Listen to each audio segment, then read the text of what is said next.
Hi guys, welcome back to the channel. So today, finally we are talking about DSA कैसे करनी है. So originally I was planning to make first year roadmap video today, but this comment on yesterday's video, oh my god, it got me laughing. ऐसा नहीं लग रहा like this comment is literally shouting screaming and crying कि यार ये video I was like okay. तो I was like ये video आ जाएगी, रोड मैप्स बाद में देखेंगे, पहले ये वीडियो आने वाली है आज. सो इसी बारे में बात करते हैं DSA कैसे करनी है. सो देखो, मैं इजीली तुम्हें बता सकती हूँ कि ये 4 वेबसाइट है, या फिर ये 100 क्वेश्चंस करने हैं, या फिर ये रोड मैप है, ये कर लूँ. बट द प्रॉब्लम इज़, सोचो तुम ऐसे में पहली बंदी नहीं हो जिससे तुम ये बात पूछ रहे हो कि DSA कैसे करनी है. ठीक है, तुमने तुम्हारे सीनियर से पूछा होगा, क्लासमेट से पूछा होगा, यूट्यूब पे और वीडियोस देखी होंगी, आर्टिकल्स पढ़े होंगे और कहीं ना कहीं देखा ही होगा, but still you are asking the same question. So why it is so. इस वीडियो में हम ये चीज़ इस तरीके से डिस्कस करने वाले हैं कि तुम्हें इसके बाद कोई वीडियो, आर्टिकल या किसी से पूछना नहीं पड़े. तुम खुद से समझ पाओगे कि तुम्हें कहाँ से क्या चीज़ करनी है. तुम्हें दोबारा सोचने की और उसकी ज़रूरत नहीं पड़ेगी. ठीक है, तो ऐसे एक बार डिस्कस कर लेते हैं. Final for once and for all हो जाएगा ये. सो पहली चीज़ आती है, 3 चीज़ें हैं जिसके कारण हमें दिक्कत होती है. हमें उन चीज़ों पर मेन फोकस करना है. फर्स्टली तो है, हमें एग्जैक्टली पता नहीं है कि करना क्या है एंड वो क्यों कर रहे हैं. हम एक एंड गोल, एक डेडलाइन, कुछ भी ऐसा नहीं है हमारे पास. दैट्स वाई हम उतने मोटिवेटेड नहीं है. फिर क्योंकि हम उतने मोटिवेटेड नहीं है, हमें कंसिस्टेंसी की दिक्कत आने लगती है. फिर तीसरी चीज़, जब रिजल्ट धीरे दिख रहे हैं और हमारा मोटिवेशन कम होता जा रहा है, तो एट लास्ट हम गिव अप कर देते हैं and then we are back to square one. So आज हम मिलके एक स्ट्रैटेजी बनाएंगे. मैं तुम्हें बताऊंगी कि हर बंदे को किस तरीके से सोचना चाहिए, ताकि तुम अपने लिए अपने तरीके से डिज़ाइन कर पाओ कि तुम्हें क्या करना है, कैसे करना है, और तुम समझ पाओगे. फिर तुम्हें दोबारा सबसे क्वेश्चन नहीं पूछने पड़ेंगे. सो हम बेसिकली डिस्कस करेंगे पहले तो हमारा गोल क्या है, जिसके कारण हम मोटिवेटेड रहेंगे, जिसके कारण हमारे पास एक डेडलाइन आ जाएगी. ठीक है. सेकेंड चीज़ जो हम डिस्कस करेंगे कि फिर रिसोर्सेज की कहाँ से करना है, क्या बेटर है, कहाँ पे हमें टाइम वेस्ट नहीं करना. तीसरी चीज़ होगी कि कंसिस्टेंसी कैसे बनाए रखें, गिव अप नहीं करें. एंड फोर्थ चीज़ बोनस है, लास्ट में देख लेना क्या है. ठीक है. सो पहला डिस्कस करते हैं. हाँ, तो हमारी पहली चीज़ है कि गोल. अब देखो यार, तुम सारे अलग अलग सेमेस्टर में हो, अलग अलग ईयर्स में हो, डिग्रीज भी अलग हैं, तो सबके ना गोल थोड़े थोड़े अलग हैं. इवेंचुअल एक गोल ये है कि DSA सीखनी है, बट वो DSA सीखनी क्यों है, ये रीज़न सबका अलग हो सकता है. तो समझो इस बात को. कुछ हो सकते हैं कि सिर्फ कॉलेज के एग्जाम्स के लिए, क्योंकि कॉलेज में तुम्हारा सब्जेक्ट है डेटा स्ट्रक्चर्स एंड एल्गोरिथम, उसके लिए प्रिपेयर कर रहे हो. ठीक है. कुछ हो सकता है कि तुम फैंग इंटरव्यूज़ या नॉर्मल इंटरव्यूज़ टारगेट कर रहे हो सॉफ्टवेयर इंजीनियरिंग के लिए. सो उसके कारण तुम DSA करना चाह रहे हो. कुछ हो सकता है कि तुम फर्स्ट ईयर में हो, तुम्हें पता नहीं स्टडीज़ के ऊपर करना है कि इंटरव्यूज़ के लिए प्रिपेयर करना है. तुम बेसिक अपना बेस लेवल तैयार करना चाह रहे हो, अपनी एप्टीट्यूड तैयार करना चाह रहे हो, अपना लॉजिक बिल्डिंग तैयार करना चाह रहे हो. सो ये 3 चीज़ें हैं. तो डिस्कस करते हैं कि सबको कैसे करना चाहिए. अगर तुम अपने फर्स्ट ईयर में हो ना अभी, सो तुम्हें हर एक चीज़, बिकॉज ये तुम अपनी फाउंडेशन बना रहे हो. ओके. सो बहुत इंपॉर्टेंट है कि तुम एक चीज़ को बिल्कुल डेप्थ में पढ़ो, हर एक चीज़ को. और अगर तुम्हें कहीं भी डाउट आ रहा है ना, तो तुम कभी भी उसको ना ऐसा छोड़ो मत, बिकॉज ना बाद में मोस्ट प्रोबेबली वही डाउट क्वेश्चन बन के आएगा और फिर वो तुम्हें परेशान करेगा.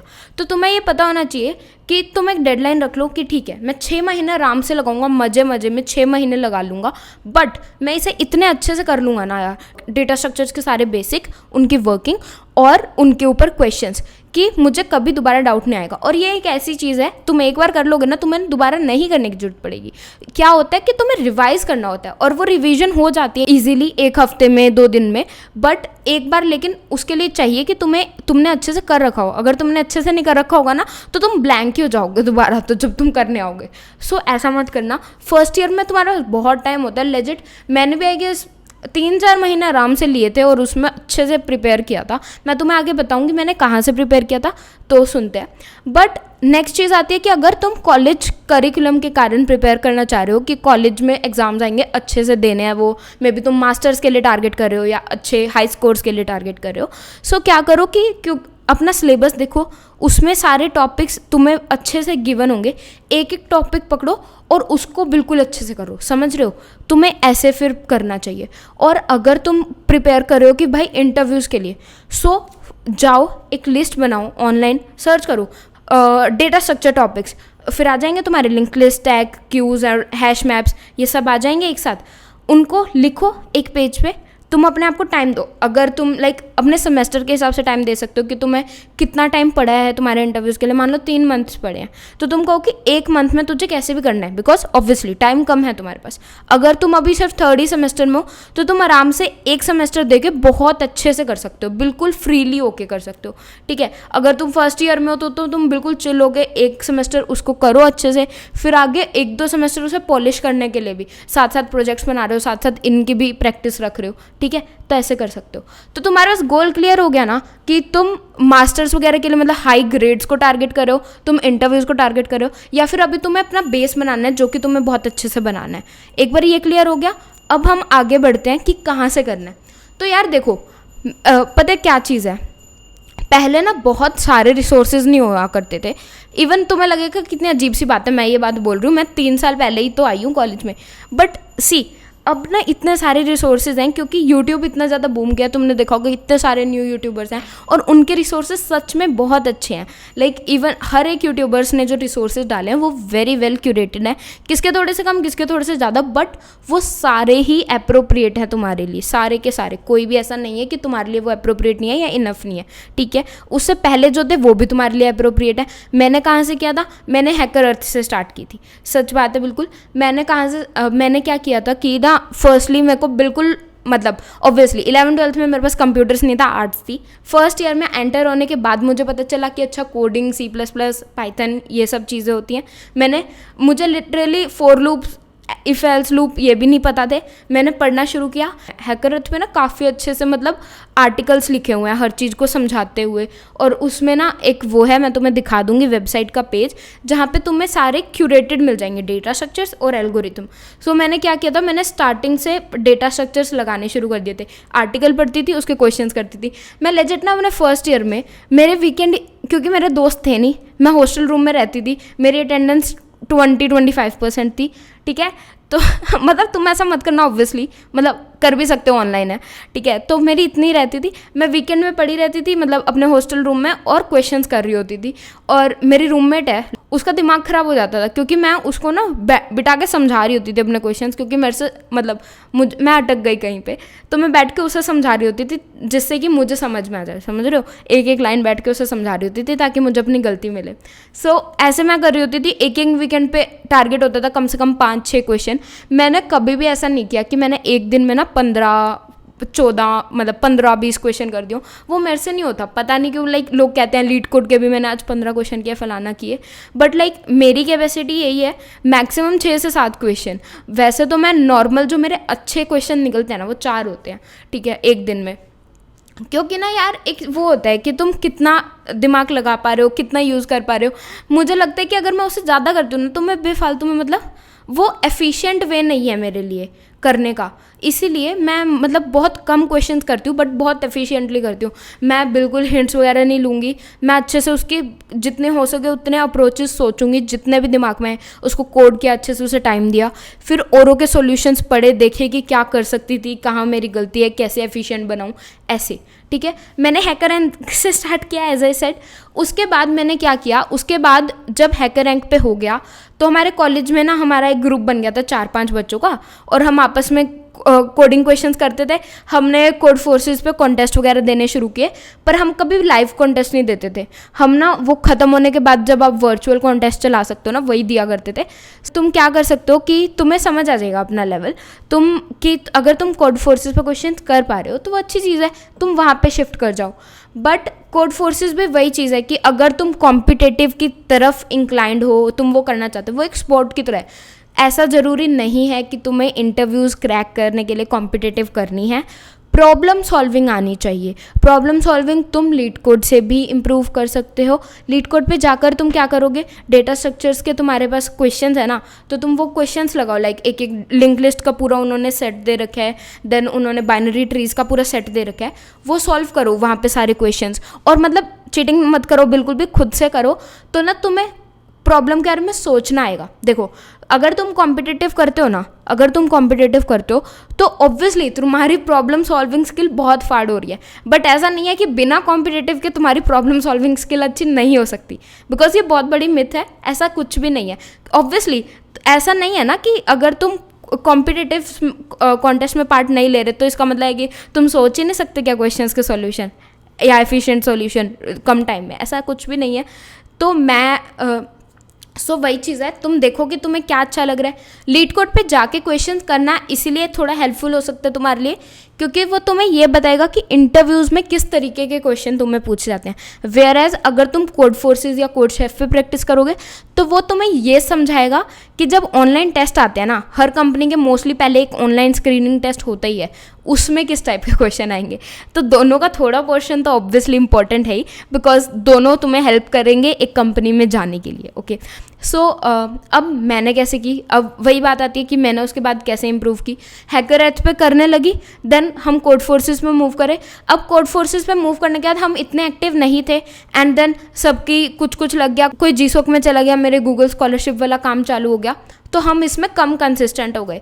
तो मैं अपनी प्रॉब्लम सॉल्विंग को इंक्रीज़ करने के लिए मोस्टली लीड कोड पे क्वेश्चंस करती थी। और अब रिसेंटली जब मैंने माइक्रोसॉफ्ट के इंटरव्यूज़ दिए और वो क्रैक किया, उससे पहले जो मैंने सारी प्रैक्टिस की है वो इंटरव्यू बिट पे की है। Because I don't know, interview bit पे क्वेश्चंस ना मुझे लगते हैं बहुत क्यूरेटेड, वहाँ पे आपको कंपनी वाइज टैग्स मिल जाते हैं, आप अच्छे से जाओ वहाँ पे एक एक क्वेश्चन सॉल्व करो, बिल्कुल टाइम्ड होता है सब कुछ, मुझे तो बहुत पसंद है। मैं क्या करती थी मोस्टली लीड कोड का ना, mostly in my second year what I use to do was कि ना लीड कोड का एक क्वेश्चन उठा लिया, सुबह सुबह कोई भी एक रैंडम क्वेश्चन खोल लिया, उसकी स्टेटमेंट पढ़ ली, ठीक है, और उसके कंस्ट्रेंट अच्छे से देख ली कि क्या चीज़ है, कैसे करनी है, क्वेश्चन समझ लिया एक बार, फिर उसे बंद कर दिया। अब मैं पूरा दिन उसके बारे में सोच रही हूँ, मैं उसमें क्या कर सकती हूँ, कैसे कर सकती हूँ, कौन कौन से डिफरेंट डेटा स्ट्रक्चर्स हैं, वो क्यों यूज़ होंगे, क्यों नहीं यूज़ होंगे, क्या बेनिफिट है किसी डेटा स्ट्रक्चर का, क्या बेनिफिट नहीं है, समझ रहे हो। सारा कुछ सोचोगे तभी तुम्हें समझ में आएगा कि असली में एक डेटा स्ट्रक्चर का क्या बेनिफिट है, यहाँ पे कौन सा बेस्ट डेटा स्ट्रक्चर है। तो तुम वो सब इंटरव्यू में कैसे पता चलेगा तुम्हें, जब तुम नॉर्मली उस बारे में सोचोगे, ठीक है ना। तो मैं ऐसे सोचती थी, और फिर रात को या दिन में जब भी मुझे लग गया कि हाँ अब तो परफेक्टली मुझे सॉल्यूशन आ गया, उसको कोड कर लिया, चला के देखा, एरर्स उसको डिबग किया, उसको चलाया, उसके बाद बैठ के दूसरों के सॉल्यूशन पढ़ रही हूँ कि अच्छा उन्होंने इस तरीके से किया, अच्छा उन्होंने क्यू से ऐसे किया, उन्होंने डी क्यू यूज़ की, कुछ भी किया, सो वो पढ़ लिया। सो इससे क्या होता था ना, एक मेरे पास इनफ टाइम होता था, मेरे को कोई जल्दी नहीं होती थी कि ऐसे क्वेश्चन आंसर की तरफ भागो, और मेरे को कभी ये नहीं हुआ कि मैं किसी और का सॉल्यूशन देख लूँ जब तक मेरा खुद का नहीं आया। सो इससे मेरी प्रॉब्लम सॉल्विंग स्किल काफ़ी बेटर हो गई। मेरे रिसोर्सेज तुमने जान लिए, अब तुम्हारे लिए कौन से रिसोर्सेज अच्छे हैं। देखो हैकर रैंक, हैकर अर्थ के क्वेश्चंस अच्छे हैं, इजी लेवल भी है, अगर तुम बिल्कुल बिगनर से स्टार्ट कर रहे हो तो काफ़ी बढ़िया जगह है, और आर्टिकल्स भी हैं पूरे अच्छे से, तो तुम वहाँ से स्टार्ट कर सकते हो। अगर तुमने थोड़ा सा काम कर रखा है तो आई विल रिकमेंड कि पहले तुम लीड कोड पे जाओ, वहाँ के क्वेश्चन इजी ट्राई करके देखो, अगर तुमसे वो बन रहे हैं तो तुम्हें ज़रूरत नहीं है अभी हैकर रैंक वगैरह पे टाइम वेस्ट करने की, तुम लीड कोड के ही क्वेश्चन करो, वो तुम्हें कॉन्फिडेंस भी देंगे कि तुम इंटरव्यूज़ के लिए रेडी हो। ओके सो अगर तुमसे लीड कोड के बन रहे हैं तो तुम लीड कोड पे रुक जाओ, नहीं बन रहे तो तुम हैकर अर्थ पे वापस जा सकते हो एक बार अपने आप को स्ट्रॉन्ग करने के लिए। और अगर तुम्हें लगता है कि तुम कॉम्पिटिटिव की तरफ जाना चाहते हो, कोड फोर्सेस शुरू कर दो, उसमें लॉजिकल बिल्डिंग आएगी, तुम्हें बहुत जल्दी सॉल्यूशन ढूंढना, और ट्रिक्स होती हैं, फर्स्ट सेकंड क्वेश्चंस में ट्रिक्स होती हैं छोटी छोटी, वो तुम्हें तभी आएंगे जब तुम पार्ट लोगे उन कॉम्पिटिशन्स में, ठीक है। और अगर तुम इंटरव्यूज़ के लिए प्रिपेयर कर रहे हो, लीड कोड अच्छे से करो। लीड कोड करने में और एफिशिएंटली करने में बहुत फ़र्क है। बहुत सारे ऐसे बच्चे भी हैं जिन्होंने 700 क्वेश्चन तक भी कर रखे हैं उसके, बट इंटरव्यूज़ में गड़बड़ हो जाती है उनसे। और बहुत सारे ऐसे बच्चे भी हैं जिन्होंने 50 से 100 क्वेश्चन किया पर बहुत प्रॉब्लम सॉल्विंग स्किल है। वो क्यों? देखो, एक तो टाइम मैनर में करो, अगर तुम्हारे इंटरव्यूज़ पास हैं तो टाइम लिमिट में करो कि हाँ भाई मेरे पास 1 घंटा है, 1 घंटे में करना है मुझे, ठीक है। उससे क्या है, तुम्हें जो प्रेशर आता है ना इंटरव्यूज़ में, उसकी आदत पड़ जाएगी। और अगर तुम नॉर्मली करो तो तुम टाइम की ज़रूरत नहीं है।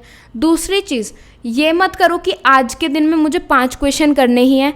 ये करो कि आज के दिन में इसका आंसर निकल गया तो नेक्स्ट पे मूव ऑन कर जाऊंगा, मिनिमम 2 क्वेश्चन करने हैं बस। ये ऐसे मत टारगेट करो कि 15 क्वेश्चन करने हैं। उस चक्कर में क्या होगा कि तुम्हारे ये क्वेश्चन नहीं हो रहा, या तो तुम अगले पे मूव ऑन कर जाओगे या तुम इसका सॉल्यूशन देख लोगे, फिर वो क्वेश्चन खराब हो जाएगा, बिकॉज तुम्हारा दिमाग नहीं यूज़ हुआ ना। समझो, जब तक तुम्हें वो ऐसा मोमेंट नहीं आएगा ना, ओ यस ये होना चाहिए, जब तक तुम खुद नहीं सोचोगे कोई सोल्यूशन, तब तक वो तुम्हारे दिमाग में ऐसा छप नहीं जाएगा।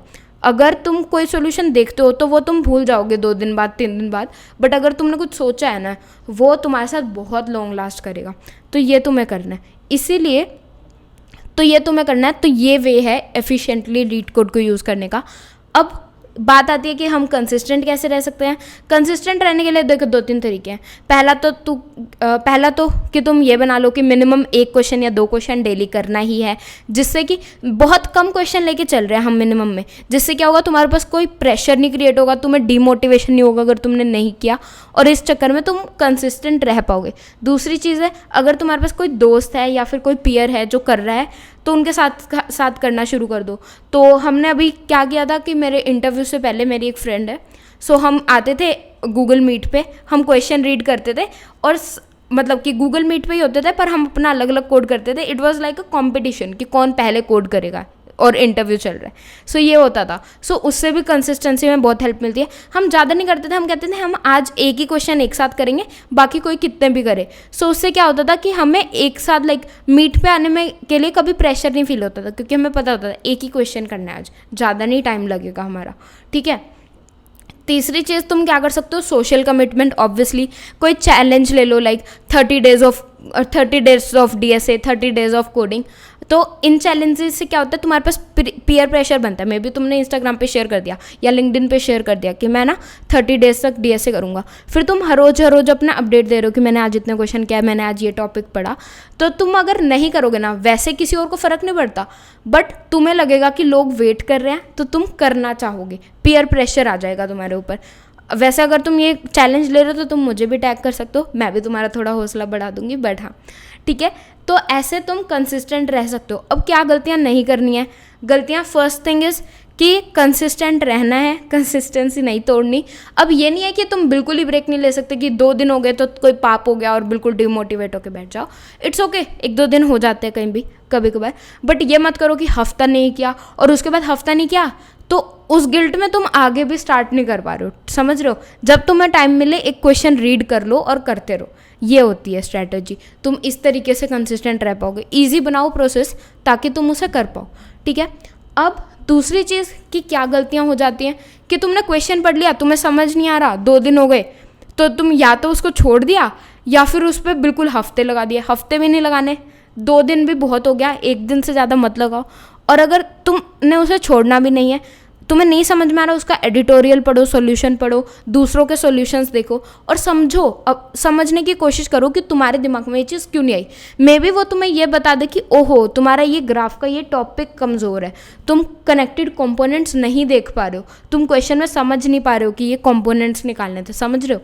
तो तुम्हें ये बहुत अच्छी चीज़ है, बल्कि अगर तुम्हें कोई क्वेश्चन समझ नहीं आ रहा या तुम्हें क्लिक नहीं कर रहा, तुम उस तरीके के 4 और क्वेश्चन करो। सो ये चीज़ है, ओके। कोई क्वेश्चन छोड़ना मत, बिकॉज ये तो मैंने बहुत ही देखे, जो क्वेश्चन मैं ऐसा डर के छोड़ दिया ना कभी भी कि भाई ये नहीं हो रहा, बाद में कभी देखूंगी, वो तो हर बार किसी ना किसी टेस्ट में लगवा देता है, बिल्कुल।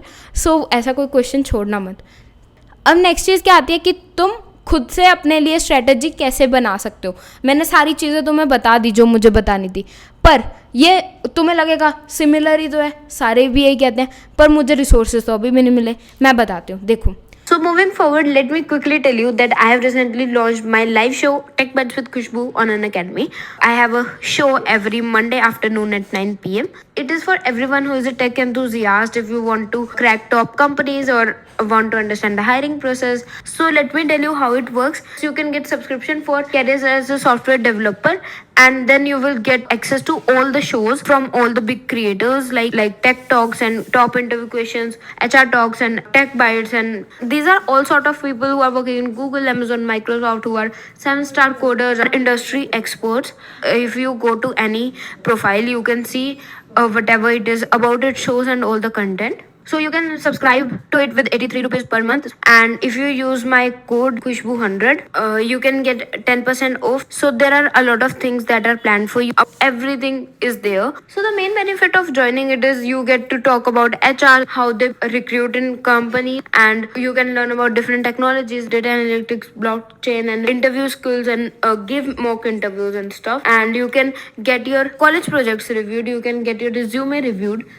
So yeah, So don't forget to check this out. This is my profile, and if you want to use my code, you can to get a 10% off.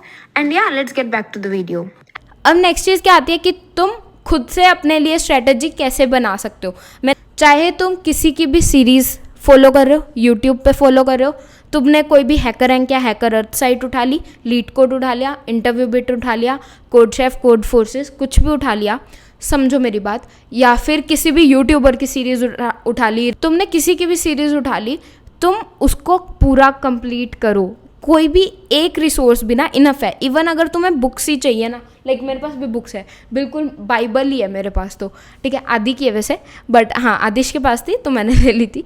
तो समझो तुम्हारे पास जो भी एक रिसोर्स भी तुम पकड़ रहे हो ना, उस पर ट्रस्ट करो और उसको कंप्लीट करो। द प्रॉब्लम यही होती है कि तुम जो भी एक रिसोर्स पकड़ते हो, तुम 1 महीना उसे करते हो, तुम्हें रिजल्ट दिखते नहीं है 1 महीने में, तुम्हें लगता है कि यार वो जो दूसरा बंदा कर रहा था ना उसका रिसोर्स बेटर है, शायद मैं अपना टाइम ही ना वेस्ट कर दूँ ये करके, और फिर तुम चेंज कर देते हो, गिव अप कर देते हो, तुम बैक टू स्क्वायर वन। ये कभी मत करना। समझो रिसोर्सेज कोई भी बेकार नहीं है, तुम कुछ भी चीज़ करके अपना टाइम वेस्ट नहीं कर रहे हो, क्योंकि तुम एसेंशली क्या कर रहे हो, अपनी लॉजिक बिल्डिंग इंप्रूव कर रहे हो। तो तुम कोई भी क्वेश्चन करो, कैसे भी समझो उसको, तुम्हारा ही ब्रेन शार्प होगा।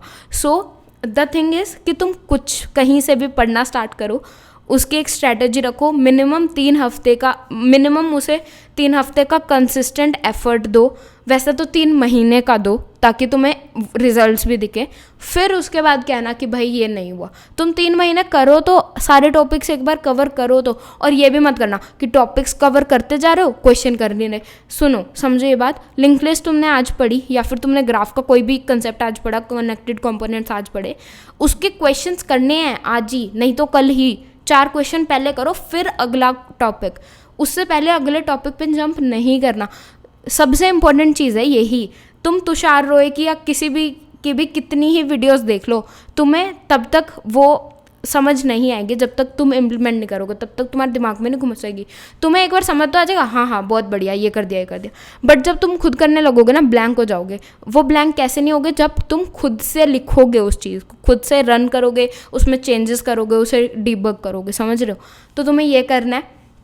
अपनी स्ट्रेटजी कैसे बनाओ, तुम्हें जो भी तुम्हारा फेवरेट यूट्यूबर है, जो भी तुम्हारा फेवरेट रिसोर्स है, जहाँ से भी तुम्हें समझ में आ रहा है, बस पकड़ लो, कहो बस भैया यहीं से करूँगा मैं, फिक्स हो गया, और यही बेस्ट चीज़ है और कोई नहीं है, दुनिया ख़त्म होगी यहीं पे, यही चीज़ है। और इसको टाइम दो, ट्रस्ट करो उसको, ठीक है। अगर फिर भी तुम कहते हो कि तुम ही बता दो कि बेस्ट चीज़ क्या है, मैं कहूँगी जहाँ से मैंने किया वहीं से कर लो। हैकर अर्थ पे अच्छे से रोड मैप बना हुआ है, वहाँ से करो, उसके क्वेश्चन करो। जैसे ही तुम्हें लगे कि ये टॉपिक ख़त्म हो गया, आगे मूव ऑन कर जाओ। जब तुम्हें थोड़ा सा कॉन्फिडेंस आने लगे कि हैकर अर्थ के क्वेश्चन हो रहे हैं, तुम मूव ऑन कर जाओ लीड कोड पे अच्छे से प्रैक्टिस करो एक एक टॉपिक, और हाँ बस हो गया। यही है मेरी स्ट्रैटेजी, कुछ खास नहीं है, बट तुम्हें समझने की ज़रूरत है कि तुम्हें हर तीसरे बंदे से ये बात पूछने की ज़रूरत नहीं है। हर रिसोर्स बेटर है। ये मत सोचो कि मैं किसी बेकार रिसोर्स पे अपना टाइम वेस्ट नहीं कर दूँ, बट प्रॉब्लम क्या है कि तुम्हें उस रिसोर्स पे ट्रस्ट करके उसे ख़त्म करना होगा, तुम्हें उस पर अपना टाइम देना होगा, फिर ही वो वर्क करेगा तुम्हारे लिए, ठीक है। तो I hope this video was helpful. मैंने बहुत अच्छे से समझाने की कोशिश किया, अभी भी समझ नहीं आता तो समझ लो बस, ये बात तुम समझ रहे हो, ठीक है। सीनियर हूँ मैं, सीनियर की बात सुननी चाहिए, ठीक है। और दूसरा, तुम्हें जोन से भी टॉपिक की वीडियो चाहिए नीचे बता दो।